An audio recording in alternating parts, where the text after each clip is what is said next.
ስትስቅ ሌላ ሰው ነው የምትመስለው። በተለይ ደግሞ ስትሰክር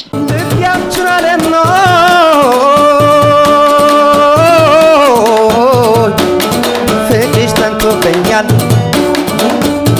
ልብ ያንቺን አለኖ እንደ እብድ ነው የምታየኝ። ብዙ ጊዜ የማወራው እንደማይገባ ታውቃለሁ።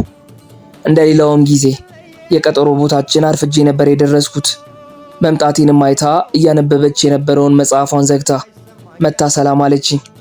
ተቀምጣበት ወደ ነበረው መቀመጫ ወስዳኝ አብረን ተቀመጥን። በሎ ያማኛል ሰው እህል አይበላም የልቧንም ታወጋኝ ጀመር። ብዙውን ጊዜ ስትስቅ ካላቅም ስትስቅ ሌላ ሰው ነው የምትመስለው። አልዋሽም፣ ደስ ትላለክ።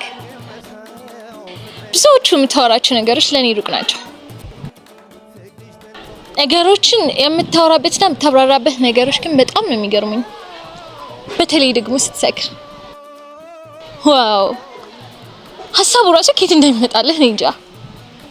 ያኔ ነው አንተ መስማት። እንደውም እሱን ተውና እስኪ ደስ ያለህን ነገር በለኝ። የመጀመሪያው ንስሐ መጸጸት ነው። በምትወጁ ፈጣሪ አይፈትንሽ። እናም ደግሞ በጣም ነው የምጠላሽ። በሎ ያማኛል መውደድን ያላየ ፍቅርን ያልቀመሰ